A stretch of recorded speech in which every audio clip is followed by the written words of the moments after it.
over the next 50 minutes or so together. I'll try to be brief. I will say that what I'm about to present is a perspective on how we got to September 3rd, 1964. It is, for those of you who just came out of the public lands history session with Liz and Paul and everybody with the Wilderness Society, I'll be coming at this from, I guess I'm gonna call it a slightly different elevation, but certainly the way in which they presented the evolution of public lands, including the moment in time of the Wilderness Act and how it fit in with other significant elements going on in our society at the time, is pretty important. So please don't take anything that looks slightly different than that here as a contrast. It's just a view from a different elevation a little bit. You know, one of the things that I often say about the Wilderness Act, one of the things that I love about it is it requires us to think, right? Those of us who are practitioners of the law often have to fight with the tensions that were built into the act, the tensions between characters that we have to try to preserve and are often in tension with one another. And I think it's also true now as we maybe finally are having this real reckoning around the wilderness idea and how we got here. Many of you probably have heard of, and I'm assuming many of you have read William Cronin's piece, The Trouble with Wilderness. Be thinking about that throughout. Those of you who haven't, Dr. Cronin really sort of lays out the argument that wilderness is a Western construct, which is absolutely true, but it doesn't necessarily make it a bad idea, and I don't think Dr. Cronin really even argues that. It just is something to acknowledge. So again, this is my perspective of how the law came to be. The simple answer on the how is a member of Congress introduced a bill that was co-sponsored. That bill was rewritten 60 times, and it was finally passed through both chambers and signed into law by Lyndon Johnson. That's a pretty simple and very abbreviated definition of how it happened, but let's talk a little bit about the why. I think the periods that I sort of want to look at this from is before 1492, the period of Puritan belief coming to the continent with European settlement, and the contrast in land relationships between those who were already here and those who were coming. Then the period after the United States became a state, and in searching for its identity, and then the idea of public commons becoming a place of private plunder. And then the evolution in one man's thinking, spoiler alert, that one man's thinking is Aldo Leopold. And then what I think is probably, for at least our work, probably the most significant field trip of our time. So again, if you have questions, if you have thoughts, you have comments, please hop into the chat. And again, later on, if we have some time, we will maybe turn everybody's mics and cameras on and actually have a face-to-face conversation, if you will. So 1491, the Americas. I think if I could paraphrase what I was taught as a young person, there were a handful of people here. They're incredibly welcoming. They even had this amazing Thanksgiving event. And then everything kind of went hunky-dory from there. I think one of the most eye-opening things for me is to realize that the population of the Americas in 1491 was roughly 60 million people. It's hard, obviously, for historians to pin down that number exactly, but this was not an unpeopled land, right? One of the things we often hear about the Wilderness Act, people think that the language implies that these were pristine, unpeopled. These were lands that were absolutely peopled. Matter of fact, the Americas didn't have a whole lot less population than Europe did. Europe at 1491 was about 80 million. Those 80 millions were on a land mass about half the size of the Americas, but it wasn't Europeans showing up to an empty continent. It also wasn't Europeans showing up to cultures that weren't very sophisticated or weren't very diverse in the ways in which they functioned. I highly recommend the book 1491. It is not meant to be a peer-reviewed historical document, but it is exhaustively researched and gives us an incredible snapshot of what the Americas looked like in 1491 prior to Columbus hitting the shores.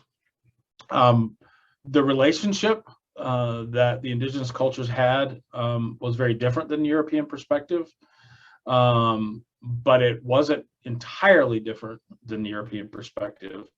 This was not an Eden. Native cultures often bent ecosystem functions to their will, and I don't say that in a derogatory way. That has sort of been human history as us making nature work for us. I think probably one of the things that I think is one of the biggest contrasts in the thinking that came from Europe to the thinking that was already going on this continent is the relationship to the land and how much land played a role in culture. Recently, I was having a conversation with Jesse DeRozier, who is someone who's teaching the Blackfeet language to keep the Blackfeet language alive. Half of the Bob Marshall Wilderness that I get to serve sits on the ancestral lands of the Blackfeet people.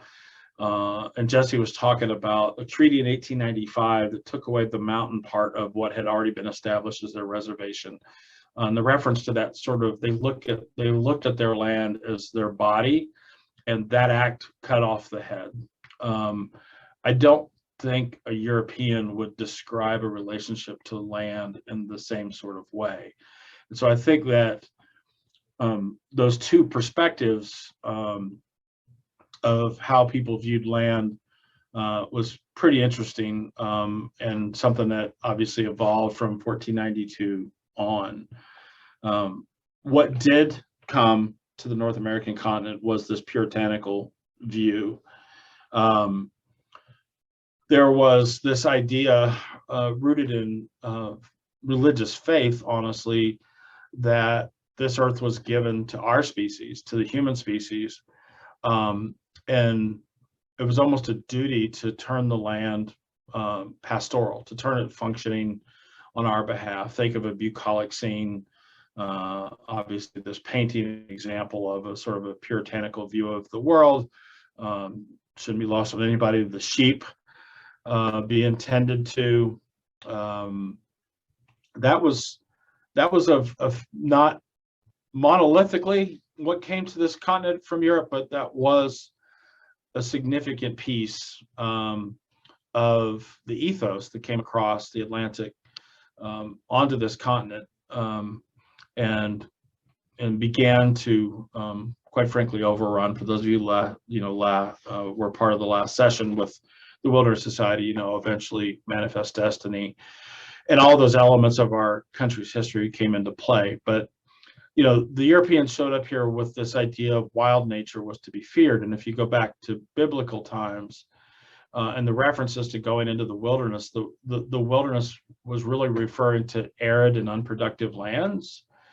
And so the idea was to take the wilderness and turn it productive for humankind.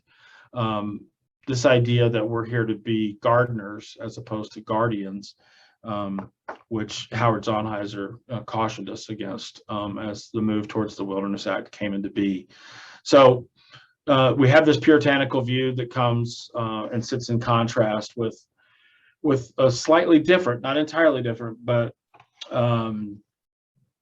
a different perspective on the land. A lot of what was being left behind by those who came to North America was a contrast to the feudal system, right, where people really didn't have a chance to own their own lands, and instead were servants in a feudal system, and yet ironically came to this continent and sort of took that independence of land ownership, even though some of that feudal system still sort of moved here, and land grants were given by the king to certain lords, and that came forward. There was also this ability of people working out their own place as opposed to being a servant to a place and a person. And And so we had this idea of this sudden almost freedom of being able to own and make productive your own land in this Puritan view. And the new colonies began life through the appropriation of lands that, while had never been viewed from an ownership perspective by the tribes, was now being viewed that way by the new colonists. And a country was also formed that pretty shortly after 1492, in the 1600s, an economic system that began to be built on the back of people that were sold as human chattel. And an economic system that to this day has been built upon that bedrock foundation. But land becomes a foundation for individual wealth. Wealth becomes a paradigm of success, and that, wealth doesn't just happen. It sort of becomes an ethos that exists within us as a country. And so, we're in this period leading up to the revolution. And again, I want to stress again, this is my perspective on this evolution. And I'm going to get into some stuff here that's covered incredibly in depth in Roderick Nash's book, Wilderness and the American Mind. Sorry, I got to click somewhere else here to move this forward. As a country, after independence from, well, I think I just screwed that up. Are y'all still seeing my presentation? Yes. Okay, great. Shortly after independence from England and after setting up our form of governance, I think it's fair to say we were going through an identity crisis as a nation, trying to figure out what made this new United States of America unique culturally. The countries back in Europe had thousands of years of art and architecture and all of these things going on. And out of that search came this idea of latching onto the Romantic movement of the period within the arts, the Romantic writers. And in the case of these paintings that I'm sharing here, the Romantic painters, also some of which refer to as the Hudson Valley painters, started to paint wild nature in a way that made wild nature be embraced as something that was actually to be preserved instead of tamed and made productive. And it sort of really started to gain traction in our country through the early 1800s as painters were coming back from expeditions to the West and painting these sort of cathedral-like settings, some of which are exaggerated certainly, but did capture the stark landscapes that exist in our country. And the writers, the poets, the painters had this influence on the country that this idea of the wildness and the vastness of this continent, even if that idea was a little bit misguided, because again, most of these paintings don't show human beings, and there were absolutely indigenous cultures in almost every landscape, every ecosystem on this continent. It did start to paint the idea that maybe this is something that makes the United States different from the old world. And it sort of fundamentally changed the prevailing attitudes towards nature. And I would say in no small part gave rise to the public lands movement that so many of us just sort of heard about with the presentation with the Wilderness Society, and those first efforts to set aside the public domain for the common good, which was definitely something that was in contrast to structures in Europe. And so these romantics give rise to 1864, in the middle of the war, Abraham Lincoln setting aside the Yosemite Valley, at the time not as national park, but what would eventually become Yosemite National Park. And so we have this period of, we've gone through this tumultuous period of European culture overrunning and co-opting indigenous life on this planet, or on this continent rather, and we have this this country coming together through its independence and then looking for this identity, and this becomes a part of our identity, of this sort of fierce independence. Look at what we're a part of as Americans, sort of thing.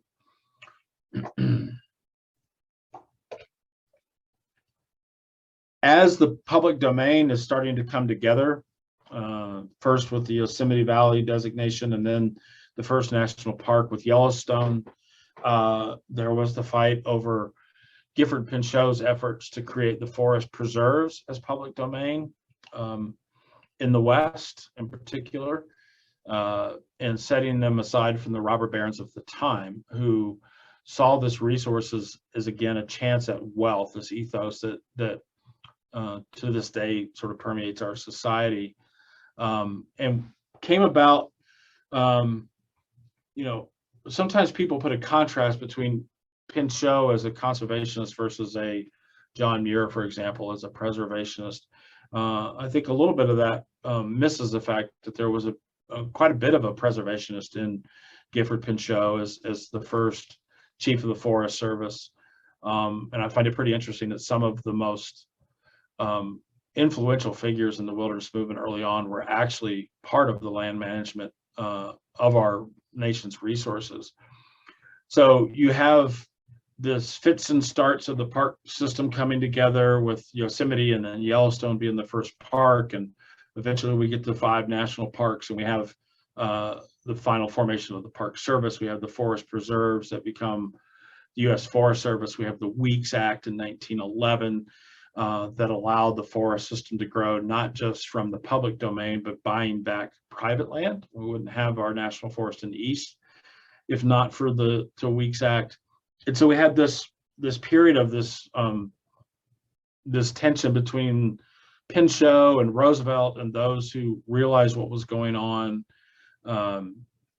with the sort of the robber baron era, the massive wealth that was being created by the few through extraction of what should be common resources. And we're into the early 1900s here. Again, the Weeks Act is in 1911. And we get to, again, the rethinking of one individual, and that being Aldo Leopold. Let me pause here for a minute and be the first to again acknowledge this is the phase where I talk about a lot of dead white guys. And if you listen to my conversation with Drew Lanham, I think the fundamental part of our wilderness system moving forward is going to be the people who are part of our future. At the same time, we can't acknowledge those who are part of our past and acknowledge that they were not these monolithic, heroic figures that sometimes we've put them on these pedestals as. A lot of our forefathers in this movement in the last decade or two have been exposed for not being somebody who would adapt well to today's society and what we think is important about the future.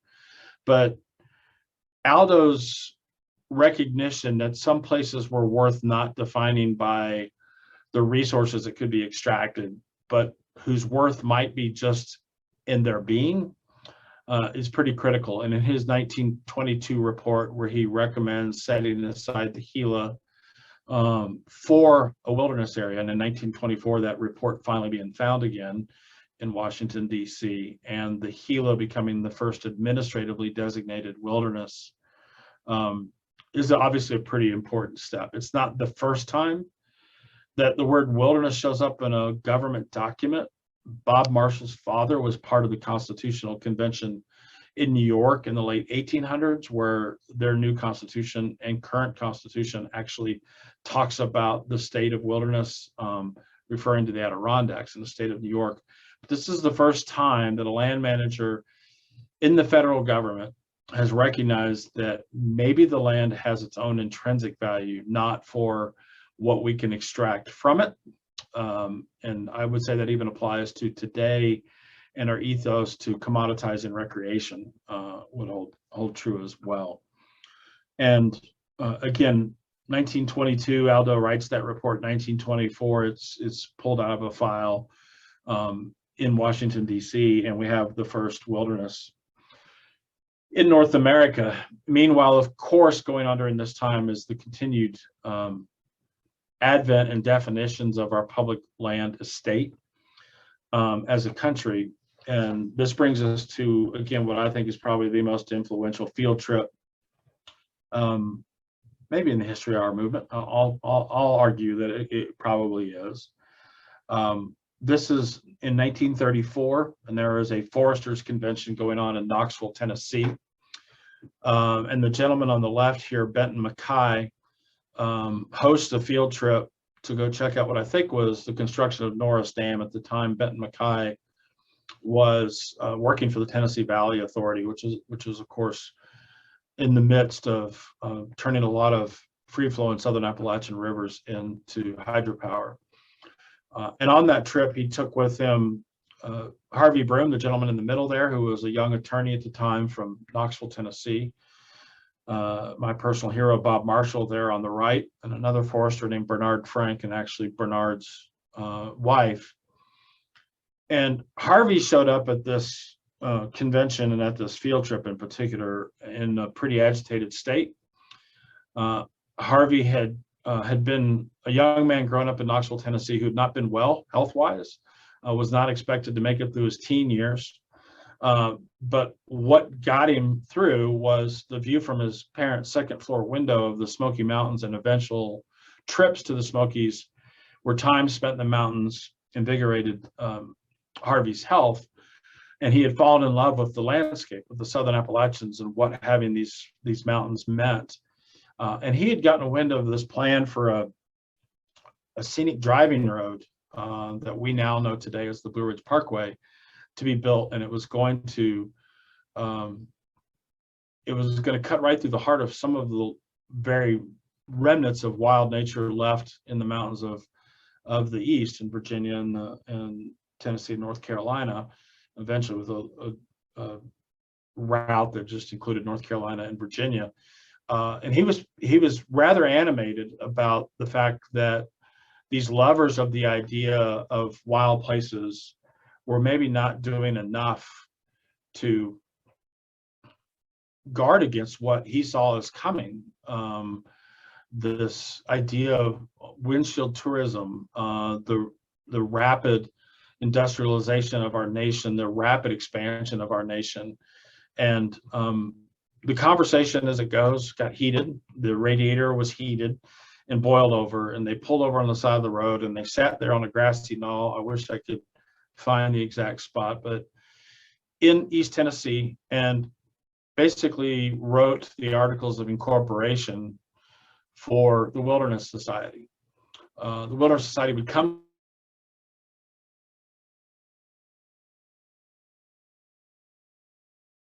with the founding original 8 members that included those 4 plus others like Aldo Leopold and the Muries. But here is this field trip at all things at a foresters convention where this idea of we need to do more, having a public estate, having a park system, having a system of national forests, having the wildlife refuge system was maybe not going to be enough to guard against what was coming in the future. And I think it's safe to say that without the Wilderness Society and the Sierra Club, we would not have the passage of the Wilderness Act in 1964.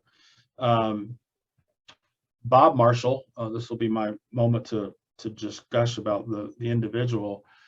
Bob would go on to fund the start of the Wilderness Society after it was incorporated in 1935. They hired their first executive secretary, a gentleman named Robert Sterling Yard, and Bob Marshall was single-handedly funding that position. He was basically writing a check out of his checking account every month to pay Robert Sterling Yard's income. And in his untimely death at 38 years old, his estate would go on to fund the early years of the Wilderness Society. And so I think without Bob in this conversation and the other experiences that he was having, both as a Forest Service employee and in the middle of his short career as a Department of Interior employee with the Bureau of Indian Affairs, we don't get to 1964. If you're here to hear a lot about the act itself, that's next with Ralph Swain's session, where he's going to get into the law itself. But trying to drive us up to this idea of where the law gets introduced first in 1956 and then passed in 64, I like to think of it as an idea of humility, but it came from a people of great hubris, of great ideas.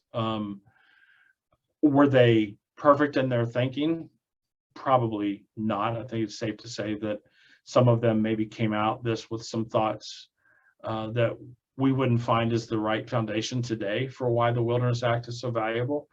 But they were full of a great idea. They were recognizing that having wild nature for itself is fairly significant and fairly important. But they also recognized that having that required a certain degree of humility. Bob Marshall would write some of the earliest regulations that would later inform the Wilderness Act and its passage as a young man, and a lot of those were geared towards recognizing that we should we should meet these places on nature's terms as opposed to our own terms. And I think that evolution in thinking as a society is what got us to 1964 or to 1956 first, with the bill being introduced, and through the 60 rewrites to the act passing in 1964. So I'm going to stop there and open it up to questions, whether that's in the chat box or if you guys want to unmute everybody and let people have their microphones on.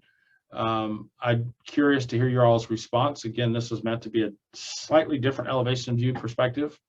And welcome to the conversation, and see what you guys have to say.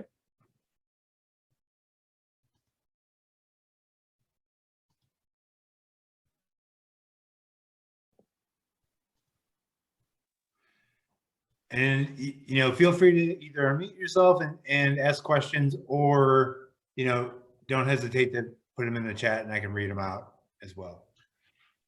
Yeah, and if there's a piece of that history that you want me to go into greater detail, I will. I'm also trying to be mindful of Ralph's presentation, what comes after this too. But I'll put as much meat on the bone as my brain will allow. But so if there's any and any contrast too, I'd love to hear other perspectives on actually what brought us to the law passing in 1964.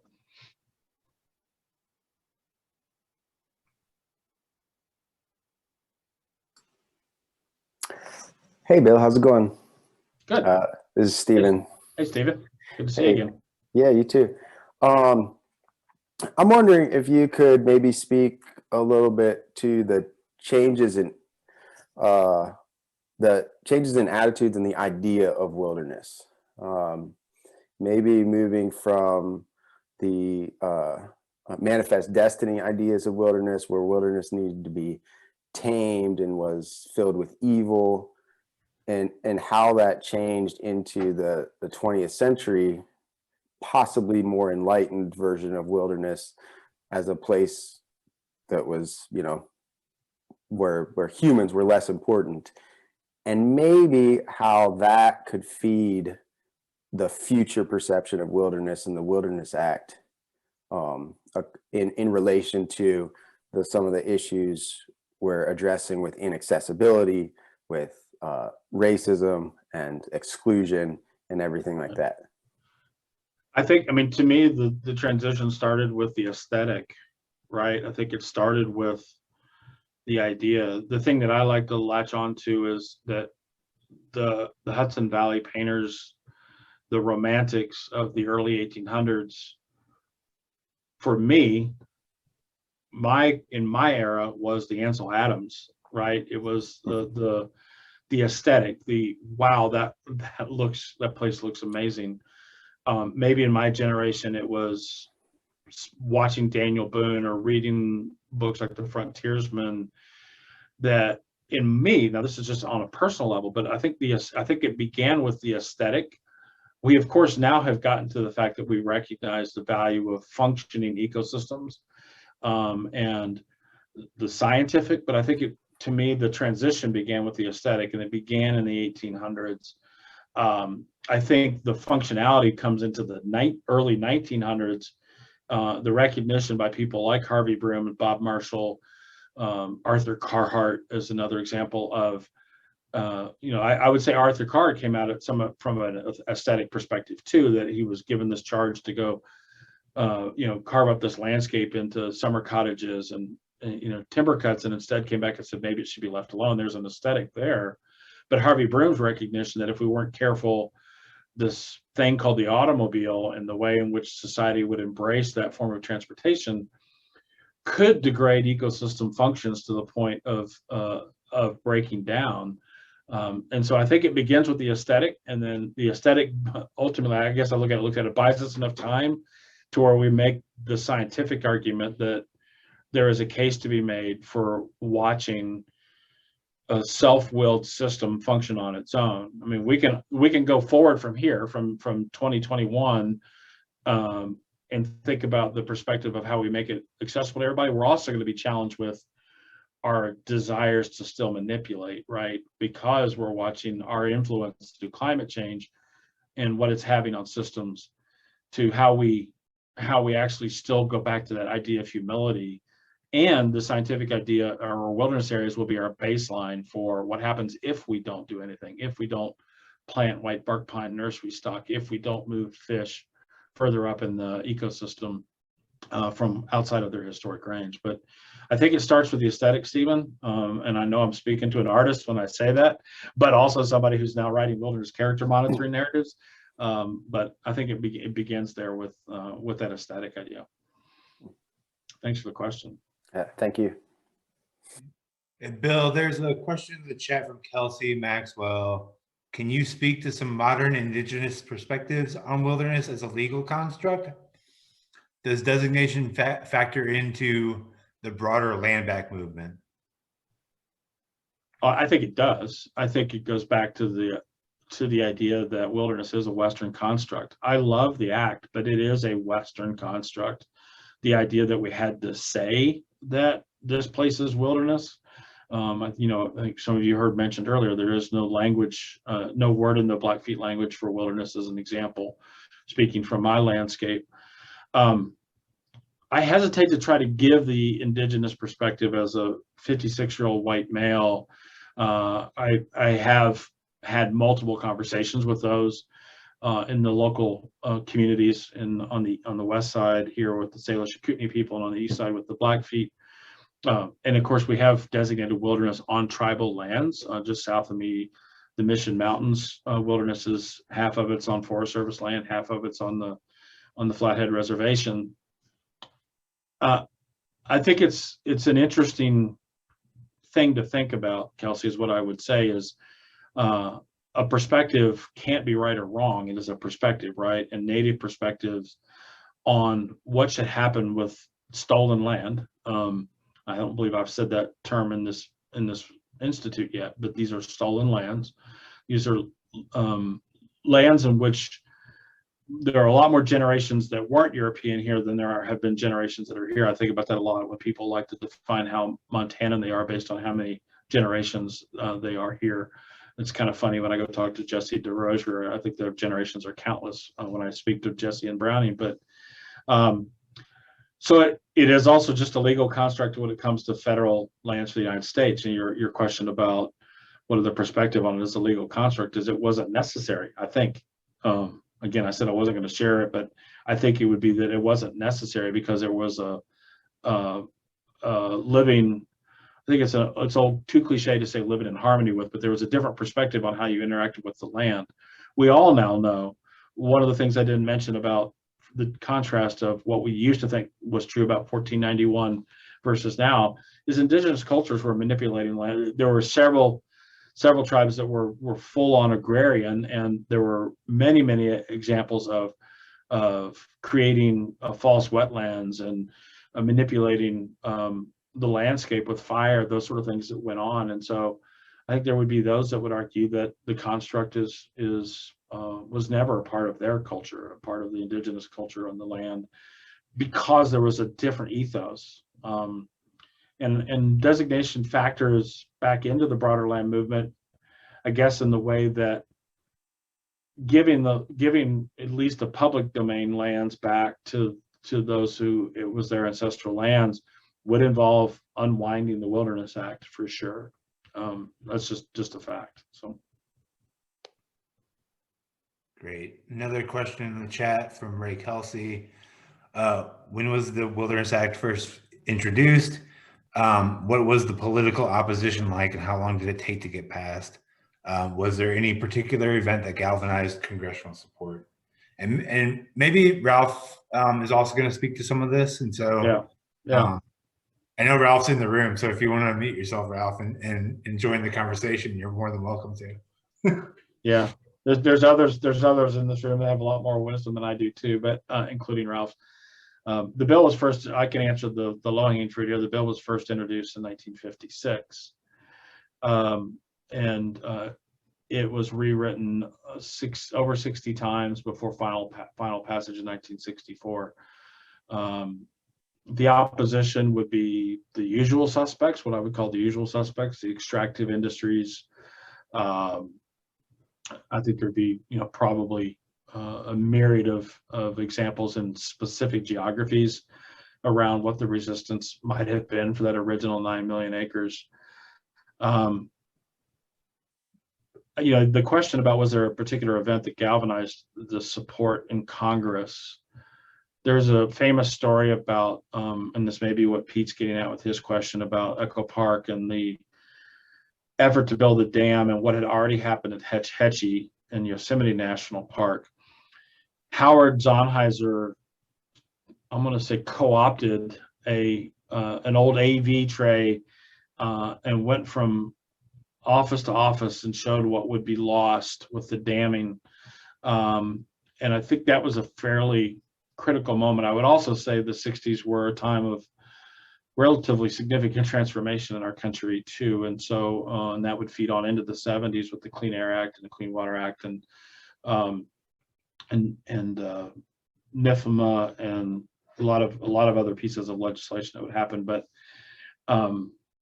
yeah, there was plenty of opposition. I think one of the most critical factors that changed in the act getting passed from 56 to 64, which is relevant to the place I get to work, the Bob Marshall Wilderness Complex, was in 1956, the original draft of the bill would require that the agencies that manage the lands to recommend them. It would be on the agencies to make a determination whether an area was to be recommended for wilderness. And Congress's only role was to veto that recommendation within 5 years. By the time the bill passed, that mandate that the agency had to recommend it had gone away. And that's significant in the scapegoat part of the Bob Marshall Wilderness Complex. The scapegoat wilderness was designated in 1972. And it was the first example of a citizen-driven campaign. The agency did not recommend the scapegoat for wilderness. Matter of fact, the agency had planned to build a scenic byway up and over Scapegoat Mountain, and the citizens in Lincoln, Montana, drove an effort to get that protected. And so that was an example of one of the contrasts from how the bill was originally written to how it passed in 64. And Ralph, if you're out there, do you want to take on Pete's question about Echo Park? Or Pete, do you want to answer your own question? No.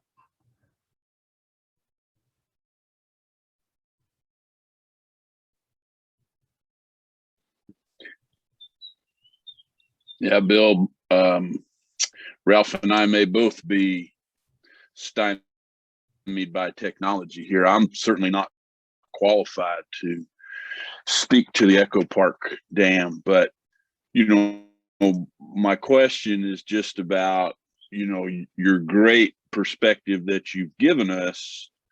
And I just hope there's not a gap in where Ralph's presentation picks up. And I guess my thought is just a general one. It's the recognition by folks that they were fighting a rear guard action, trying to oppose individual development process as they were proposed and as they were being implemented across the country, and sort of the idea that the movement somehow needed to move from this defensive rearguard action to something more programmatic and more proactive.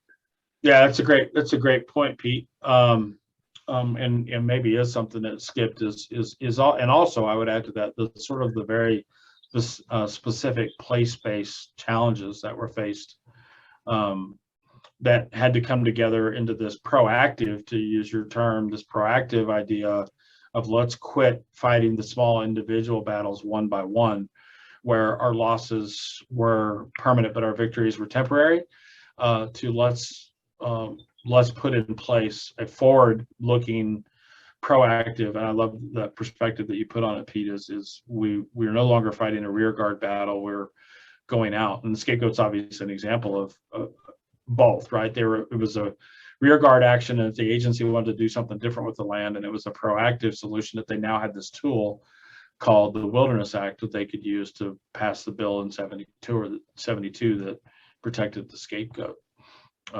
Yeah, I think it's important. That's a great recognition. Ralph, if you're out there. Thanks. Ralph, do you have anything else to add?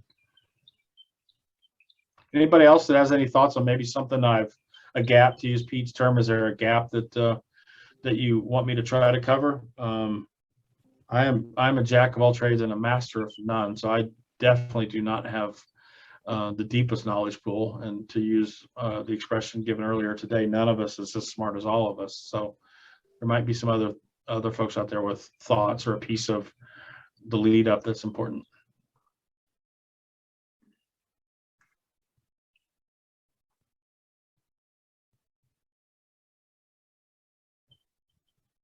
Hey, Bill, I got another thought. Sure.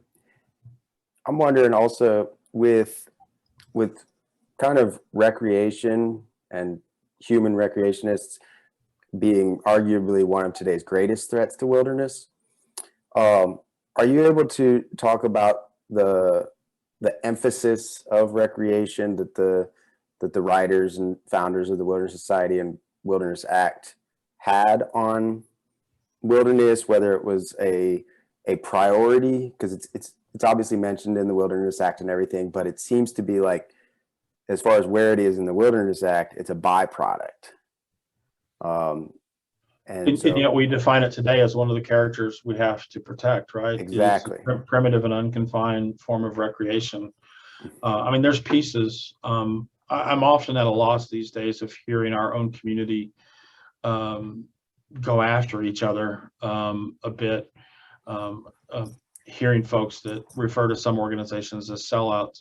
There were compromises all over the Wilderness Act itself. And I guess one could argue that maybe including wilderness or including recreation in the ways that we did was considered a compromise. But from the very beginning, Aldo Leopold said, referred to sort of his mental definition was a place big enough to absorb a 2-week pack string, right? He had a certain size in mind. And for those of us who have spent time working in the East, that definition would have left out a lot of places that are awfully critically important, right?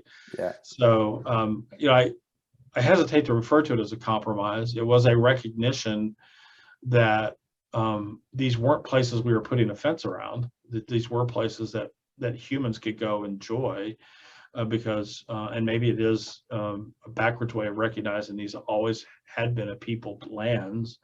But yeah, I think it was a bit of just the back and forth of what it meant, Honestly, the period that I haven't done as much reading on is sort of 1935 and the incorporation of the Wilderness Society in 1956, the introduction of the act. I mean, I'm certainly, familiar with the evolution and the arrival of Howard Zonheiser to the Wilderness Society and the sort of the bureaucratic prowess that he brought to the table. But what were the compromises? I mean, Benton MacKay famously said, if we're going to be cannibals, then only cannibals should be let in. That's sort of like this strident definition of who is the wilderness community, right?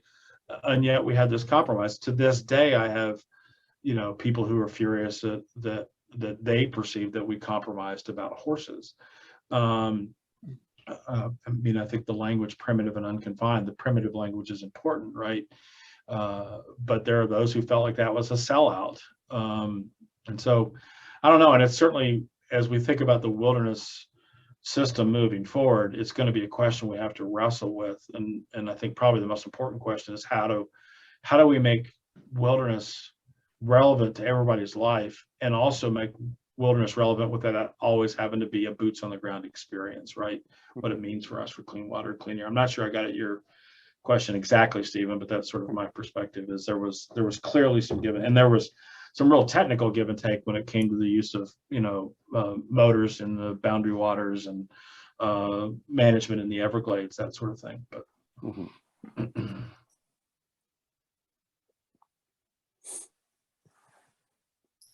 Bill, just a heads up, we got a couple minutes left.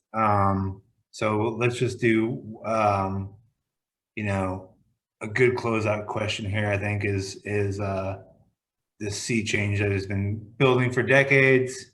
Do you think we'll see another moment like the passing of the Wilderness Act in the future? I hope so, but I hope it's, instead of a moment, it's an era, honestly. I know, there has been talk about, quote, modernizing the Wilderness Act. I'm not sure I personally read anything racist into the Wilderness Act, even if it's maybe a little bit skewed away from recognizing the history on the land of the people that were here long before Europeans got here. And so what I do hope is happening with this sea change is this recognition that our history has some challenges that we need to both acknowledge, wrestle with, and deal with when it comes to making the public land experience, and specifically for those of us that do this work, the wilderness experience, equitable, that we think about it through a justice lens, and what do we do to create those opportunities without creating the perception of white savior, without thinking that all we need to do is invite folks to our table, this amazing table called the Wilderness Preservation System. And I think that is coming. I do believe that's coming. I think we're having to wake up to it in ways that we should have maybe been woke before. On that, we have work to do and it's not as simple as, cast deciding the John Muirs of the world because we now finally wake up to the fact that he was a racist, as an example, but that we have to think about moving forward, that we own that and we move forward with something different. Whether that's actual, like a moment, like the passage of a law, I don't know, but I hope it's an era, is what I hope. Yeah. Well, that's a good place to close. Everybody, thank you so much for the great conversation. Bill, thanks for your perspective and the presentation.